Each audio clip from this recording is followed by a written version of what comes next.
So this is part 2 of King Lear lesson 1, continuing the story of where King Lear is. He has retired, he's got his 100 guards that he's kept with him, splitting his time between Goneril and Rhaegon's castles. But we find out very quickly that actually they don't really love him at all. They're just in a power play after all of the power and all of the land they can get, and he very quickly gets abused and insulted and overthrown by these 2 daughters and their husbands and all of their new important people that they've got in their castles.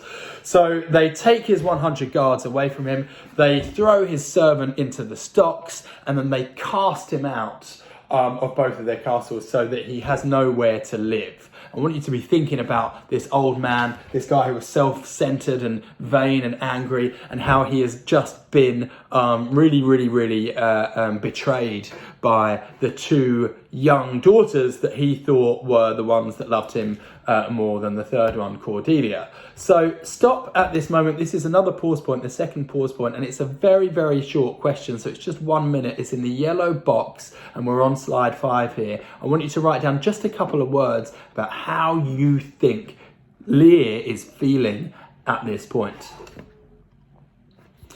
Okay, that was the pause point. If you didn't stop there now. It's a couple of words. You've come back, you've said, okay, how is he feeling at this point? And I imagine that you're going to be saying, extremely frustrated. He's feeling like he's betrayed. He's feeling like he has been completely let down and undermined. But also, think what it's like for a man to have lived his entire life as a king and now he is homeless. He's got nothing at all. The only thing he's got is this fool who is a little guy dressed up as a jester walking along next to him trying to crack jokes and cheer him up when the last thing he needs is that almost. So the only friend in the world he's got is this fool. Move on now to slide 6 and look at this image.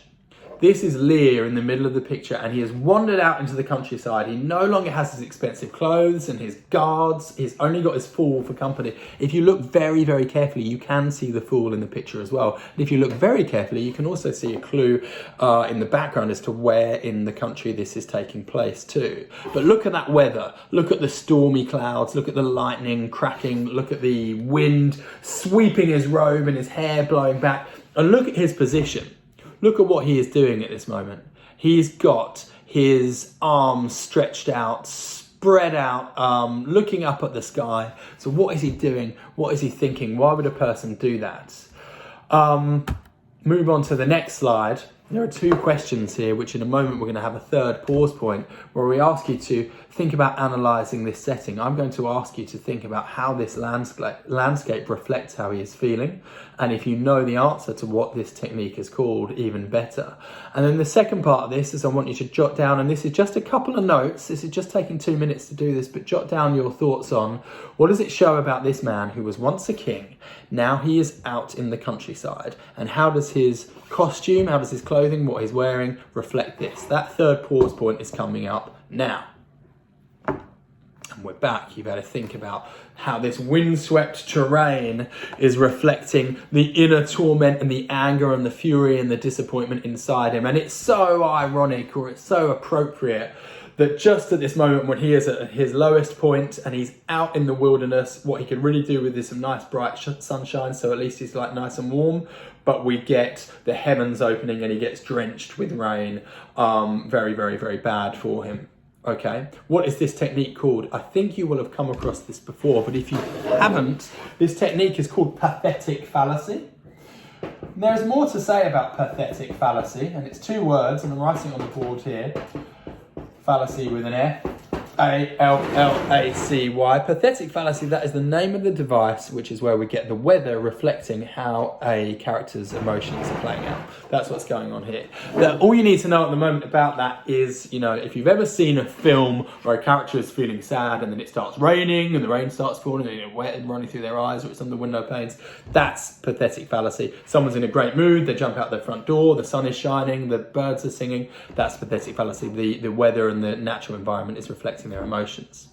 What does it show about this man who was once a king that he is out in the countryside? Well, it's his fall from his level of superiority, isn't it? It's his fall from his high up position. And if you go on to the next slide, what you will see is there's a picture there of Lear in all of his finery, all of his gold and all of his robes, looking absolutely great, but he has lost all of that and he has been reduced to almost nothing.